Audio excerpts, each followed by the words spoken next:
Hello everyone, Charles Watts here, the Arsenal correspondent at Goal, joining you a day before Arsenal's huge Europa League quarter-final first leg against Slavia Prague at the Emirates. I will be speaking to Mikel Arteta in just about 3 hours' time, I think it is, in his pre-match press conference. We'll be speaking to a player as well. As I said in yesterday's video, we'll try and pop on after that press conference once I've got all my work done and do a bit of a live video from that, reacting to what Mikel had to say and doing a little bit of Q&A. So please do watch out for that one later this afternoon. That one is planned, hopefully, unless something pops up and interrupts me. But hopefully I should be able to get that one done, so keep your eyes peeled. But before that, I just wanted to speak about a couple of things that are in the news at the moment. Also give my take on the striker situation at Arsenal and why why I think Odsonne Edouard over at Celtic may well be a good option for Arsenal to consider this summer. I've spoken about him before in these videos and said how Arsenal have been scouting him for a decent amount of time. And the more I think about it, the more I do think that's the type of signing that Arsenal could well get a bit of success on this summer if they make their move for the young Frenchman. But before that, let's talk about some good, welcome injury news, given what we saw with Kieran Tierney at the weekend. Obviously that was very, very disappointing. We're still waiting to get a fresh update from Arsenal on Tierney. By the time you watch this, it might well have arrived, because I imagine they will say something before the press conference. They might deliver a little bit of an update that they put on their website. If they don't, then Mikel Arteta will certainly be asked about it in his press conference, so we might find out a little bit more there. But away from Tierney, the good news is that there's been a triple injury boost for Arsenal ahead of the game on Thursday night. Saka, Smith Rowe and Xhaka, all who missed the game at the weekend, all trained yesterday at London Colney. And so you would certainly expect all of them to feature on Thursday night, providing they don't have any relapses or anything like that. When he considers Xhaka was ill, you imagine he's certainly going to be fine. Saka's been training since the end of last week, so he should be fine. And Smith Rowe joined in with the group yesterday. So all looking good on that front, that the three players that missed out at the weekend will be back. And I think we all know how important they will be. I mean, you just look at the difference that Smith Rowe and Saka make to that forward line. It's absolutely huge. The results speak for themselves since Christmas, since that Chelsea game when they were both paired together in that front line for the first time. Smith Rowe making his first Premier League start of the season, and they've gone on to just from strength to strength, really, those two. Saka's been great all along, but I think Smith Rowe certainly adds the real quality and that drive and the energy, the movement, the running power that Arsenal really lack when he's not in the team. And Saka, well, he speaks for himself. We've all seen what he's done over the last couple of years, and it's one of the first names on the team sheet when he was fit. When he's fit, I would play both of them, I have to say, on Thursday night if they're both fit. You can get rid of the whole Aubameyang on the left experiment that for some reason Mikel Arteta has gone back to in the last couple of league games. Don't really understand why. Clearly hasn't worked again. I said that yesterday. I think that's one of the big mistakes Arteta has made in the last couple of games. I don't understand why you moved away from the whole Aubameyang on the left thing. Why he's suddenly gone back to it. Fair enough, if you want to play Lacazette, just leave Aubameyang out. Don't squeeze Aubameyang out onto the left and so you can play both of them. It doesn't really make too much sense for me. Clearly hasn't worked. It certainly hasn't worked for Aubameyang, hasn't worked for Arsenal. So Smith Rowe's fit, then he goes for me, he goes straight onto that left hand side. You can play Odegaard at number 10, have Saka on the right, and then whoever you want up front in Lacazette or Aubameyang or Martinelli as well, who I know a lot of you would like to see start on Thursday night. I don't think he will. I think it would be between Auba and Lacazette, but for me, if Saka, Smith Rowe are both fit and 100% fit, then for me it's no question they should be in the starting 11, because Arsenal miss them badly when they are not in it. And Slavia Prague as well have got some defensive issues ahead of that game on Thursday night, so they're not going to be at their strongest at the back, and you really need Arsenal to sort of be ruthless in that regard and try and get themselves a decent advantage after the first leg, because this Slavia Prague side are decent. They are no mugs. Don't be thinking this is going to be a walk in the park for Arsenal. It won't be. They are a decent side. They showed that when they comprehensively beat Leicester earlier on in the competition, beat Rangers as well comfortably over 2 legs. So they are not a bad side, Slavia Prague, and they will cause Arsenal problems. So I would certainly think if Arsenal have got all of their best attacking players available, then you play them all and try and take advantage of Slavia perhaps having a little bit of a weaker defence because of players missing through injury and suspension, and take advantage of that. Right, let's quickly talk about Edouard, shall we? Like I said, a player that I think Arsenal should be really looking at. A really decent young forward who could well be available in the right sort of price range for Arsenal. He's a player they've watched extensively over the last few years. I think he will be on the move this summer. I'd be surprised if he stays, even if Eddie Howe ends up at Celtic, like a lot of people are saying. Try and get Eddie Howe in and convince players like Edouard to sign on. I think the time is right for him to move. He's getting towards the end of his contract at Celtic. He knows how many clubs looking at him. Arsenal, everyone knows the interest from Arsenal. Leicester as well. Brendan Rodgers, obviously the manager there, he was manager of at Celtic with Edouard. They also have an interest in him. I think a lot of people say, he's had a bad season. Maybe this isn't the best time to sign him. And he has had a bad season, perhaps, in terms of his goal record. But he's still scored 20 in 34 matches this season. You look at his record at France under-21, 16 goals in 12 games for them. That's a record at that level for the French national team. He's a really decent quality striker. Very close to Kieran Tierney as well. They're good mates. They were close when they were up there. Maybe that will help in Arsenal's hunt of him if they decide to turn this interest into real firm interest in the summer. Arsenal have a good relationship with Celtic. Obviously got the Kieran Tierney deal done not too long ago. And for me, it just ticks all the boxes. Arsenal aren't going to be able to compete for the likes of Haaland, obviously Mbappe, stuff like that. You're talking dream signings. Even people like, I know Andre Silva's been linked at Frankfurt. He's having a very good season. People like that. You're still looking at 30, 40 million pound type players. And I just think for Arsenal, unfortunately, this summer they might, if they want to try and sign Odegaard permanently, if there's even a chance of that, then a large chunk of their money would probably go on Odegaard. So you've got to look for decent signings, perhaps at a bit of a lower price. You could go on and do big things. And I just feel like Edouard's that. He's got a very high ceiling. From people that I speak to about him, they think he is very, very talented, lots of potential. He's a very good age, and you could perhaps have a very good striker on your hands there if you go in now and get a deal done. For me, it's one that sort of ticks all the boxes. Like, obviously, I'm no scout, I'm no football analyst. I just see with my own eyes and see players that I like. And lots of you have been asking, who do you want to sign in the summer? And he would, for me, be on my list. He's a type of player that I think Arsenal should be going for.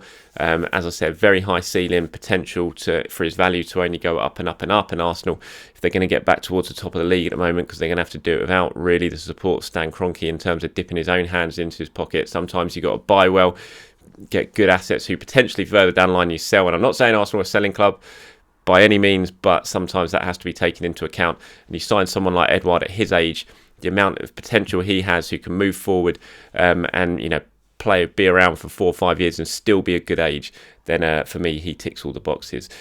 Former Celtic player Mark Wilson's been talking about him, actually. He said, look, you want to get him in. He's talking about Eddie Howe, actually, and maybe the influence he could have on keeping someone like Edouard. He says, you want to get him in before the Scottish Cup tie against Rangers to give him the best opportunity to assess his squad, and maybe he can try and convince some of the guys who are linked with moves away, like Edouard, that it is their best interest to stay under him and a new coaching team. It's a tough decision for the Celtic hierarchy to get right.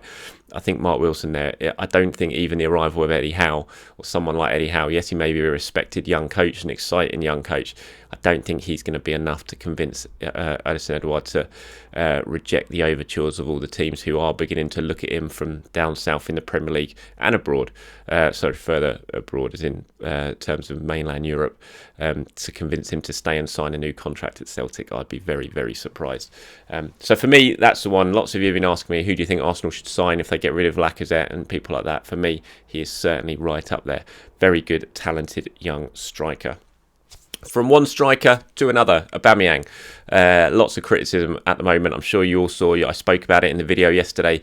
The comments made by Gary Neville about the old Arsenal mafia and things like that. And then Jamie Redknapp went in on Aubameyang as well during that same broadcast, sort of comparing him to Mesut Ozil, saying that Arsenal would be worried they've got another Mesut Ozil on their hands. Martin Keown has now had his say about Aubameyang. He said he doesn't look a happy man on the football pitch at all. He is not offering a great deal going forward. Maybe it's time to think about moving the captain out of the team. If the young players see him playing, but he's not really performing well enough, it sets the wrong example to the group.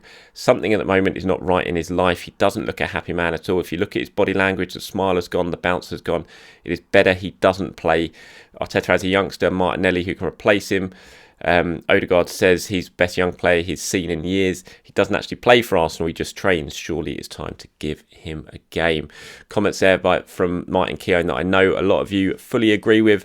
The demand for Martinelli to play is growing. We've started to at least see him off the bench recently, which is something that wasn't happening a fair while ago, but I absolutely agree. I think the time is right now for Martinelli to play. I don't think if you've got underperforming forwards who aren't doing it for a period of time, then I think you've got to make changes. Otherwise it does, like Keown says, send out the completely wrong message. I don't think Martinelli will get his chance this Thursday, but I think if Aubameyang or Lacazette, even Pepe play again on Thursday night and they don't perform at the top level and make much of an impact, then I think you've got to start thinking about Martinelli to give him a go as potentially even the central striker. I think if you look at that and you look back to the Liverpool game and everything that was wrong with that performance, which was just so much, especially going forward, and the lack of the lack of effort, the lack of press. I think you put a forward line of Smith Rowe, Odegaard, Saka and Martinelli. You think of the press that's going to be there. Absolutely relentless, you would think it would be, and the work ethic there. Whether there's enough goals in that, you'd have to put your backing in Martinelli to start scoring the goals in first team action. You've seen the clips from training Arsenal keep posting. His finishing certainly looks sharp in those videos. So he's just got to get a chance for me, I think. And I think Aubrey will get one more chance maybe.